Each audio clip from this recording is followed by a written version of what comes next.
I'm Cash, and welcome back to Cash Talks Football, where we're breaking all the goals scored in the Champions League. Today it's Galatasaray against Liverpool. But before we get into the breakdowns, I'm actually going to, this is perfect, I can use this, give you the breakdown of why Liverpool are really struggling and what's really going on in the football club. Now, you'll hit morons talking about Florian Wirtz. Anyone who's saying that Florian Wirtz is playing bad and all of this stuff, doesn't mean they're not wrong, but just don't listen to them, because they generally don't know what they're talking about. And if you don't understand what I mean by this, it's a centre midfielder. It's completely sort of different. When you're coming from the Bundesliga and you're coming into a club like Liverpool, let's say you're at Bayern Munich and you've come over and you've got all the potential in the world to be a great football player, and you come and you struggle for a whole season. Well, that's exactly what happened to Ryan Gravenberch when he came over to Liverpool. It takes a while to adapt to the physical nature and the different sort of way that the Premier League is. It's just the nature of the beast. Don't expect to see anything from Florian Wirtz until the new year. But this goes back to some of the things that Arne Slot's doing wrong and what the fundamental problems are at Liverpool. When he's got these new signings in, he just thinks they're automatically, for some reason, are all going to be at the same sort of levels that they were last year. Let's talk about their signings, Kerkez and Frimpong. Well, he's not there. It's Szoboszlai.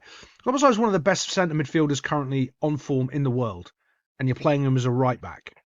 Why? Well, because he's not trusting the right back. He's putting a player there that he trusts because he's got some problems. And the whole problem is the back four. That's the problem. When your back four is working and it's everything's good, then you've got a basis to build the team from. No good back four, no good team. It's always the way. Everything else doesn't matter.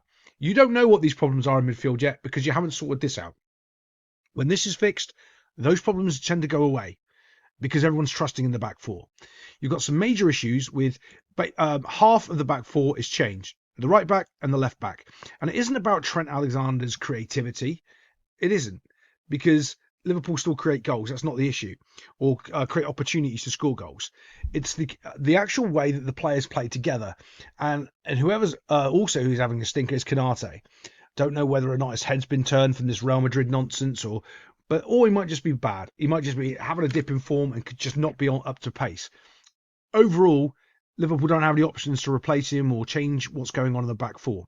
So you've got two new players in the back four, and there's no cohesiveness.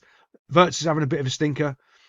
I'll tell you what, when Slot puts Conor Bradley on the right, Robinson on the left, and that's how they start with their back four, they'll win the next game. It won't matter who else is in here, because they've got talent. All these players, that's fine.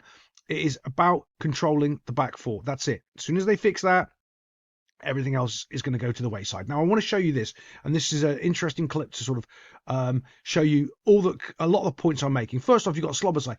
He's not a right back. He doesn't have the pace to get back there. He's fast, but he ain't a right back. Like he's reading the situation, but it's not good enough. The ball takes him out, and he's gone. But I want you to watch what the rest of the defenders are doing.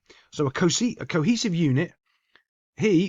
Konate would be back here with Van Dijk, right here, understanding, look, because you can see Van Dijk's already seen it. He is already dropping. Konate's not dropping. He's going forward. So he's not able to cover the mistake of his right back. Left back, not really relevant here, but we're going to move it forward anyway. Right, so ball gets played.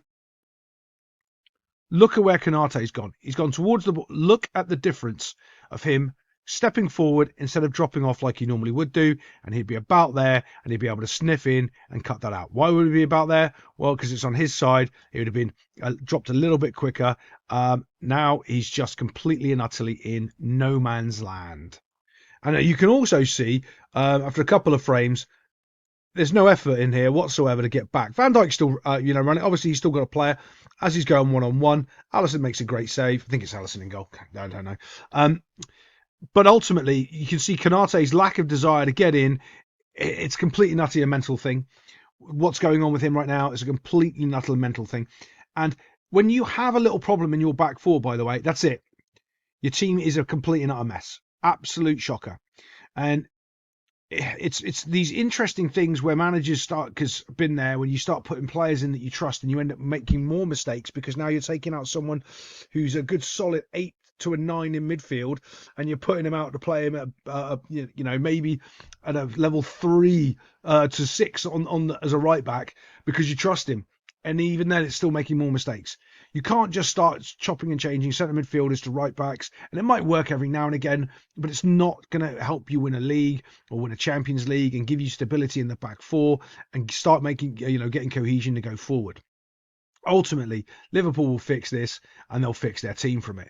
So ultimately, Szoboszlai gives the penalty away that is the decision maker in this goal.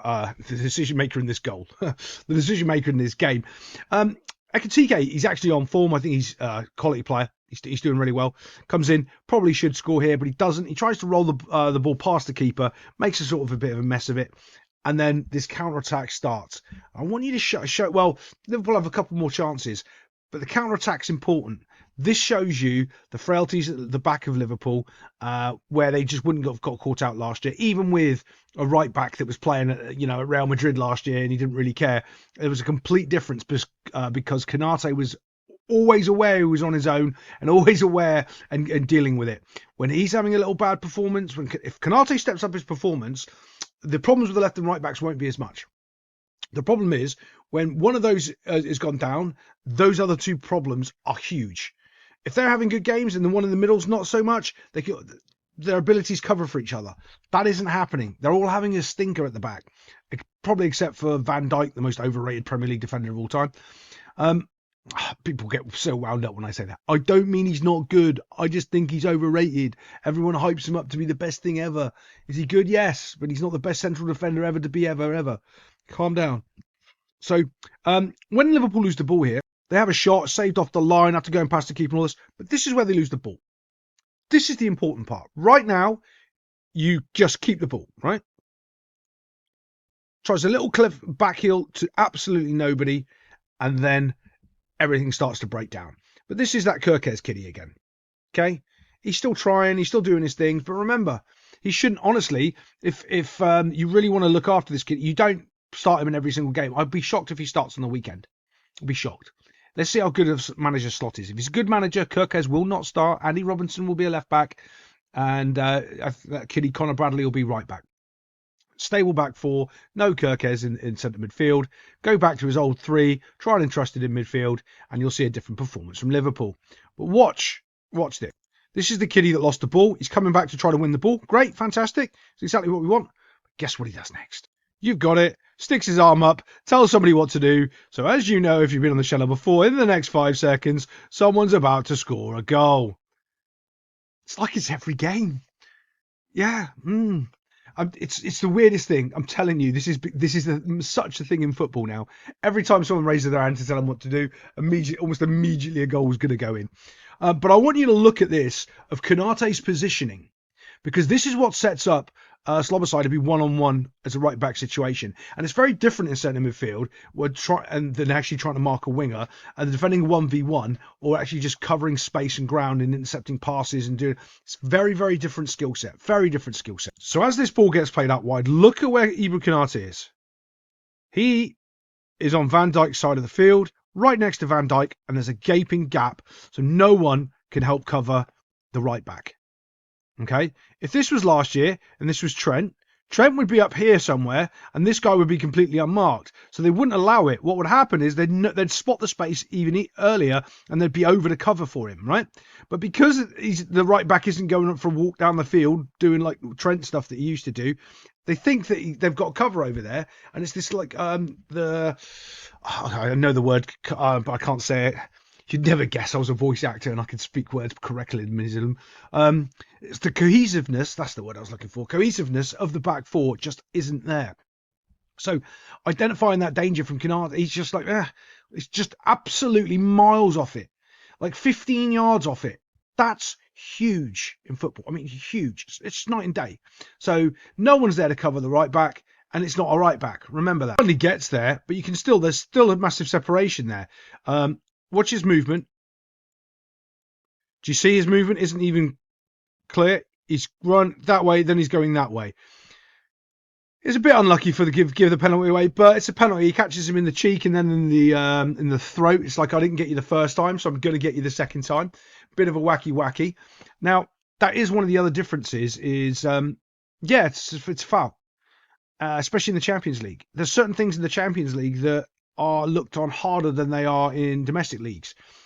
It's very sort of weird of the different footballing rules. And it's one of those that everyone thinks they know it, but they don't. And that is what's going to be a penalty all day. There's the first point of contact, elbowing him under the chin. See, here's the other difference. He gets away with that in centre midfield all day long, because if he gives away a free kick, it doesn't matter. There's a different mindset in defenders than there is in centre midfielders. Centre midfielders give away fouls like they give away candy at Halloween. Have it.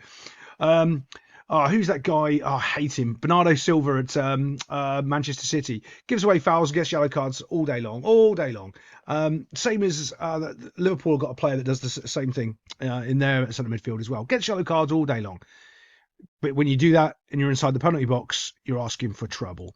Gets a little knock, then the swinging around the arm, catches him in the face, and that's what really sells it, because the contact for the first one, he hasn't gone down. But when the contact the second one happens, that's when he's going down. They're not going to overturn that. Well, unless they're a Premier League referee and they just make up the rules as they go, you know. Touching the ball at any point means you can foul them as hard as much as you like. Yes, that's the new rule. Okay, no penalty.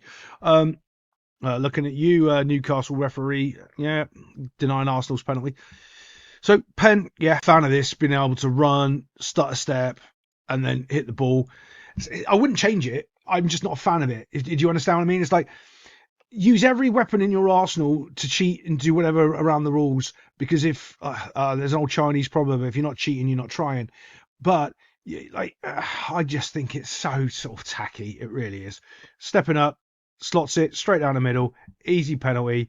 Keeper's got no chance. It's well taken. Away they go for the win. A little bit more on this cohesiveness of the back four, because this is Liverpool's problem. They create chances, but all of a sudden, knocking the ball around for 2 seconds and they almost concede another goal.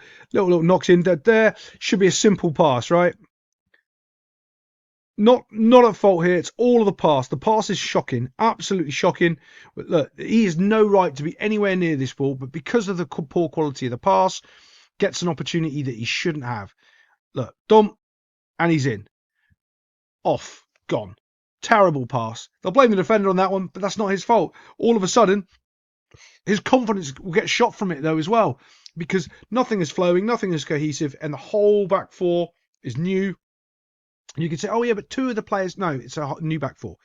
And it looks like a new back four. It looks like they've never played with each other before. And they just really don't look comfortable at the back, Liverpool. They might score goals, but until they fix that, they're going to have some problems. Other than that, I'll see you next time on Cash Talks Football.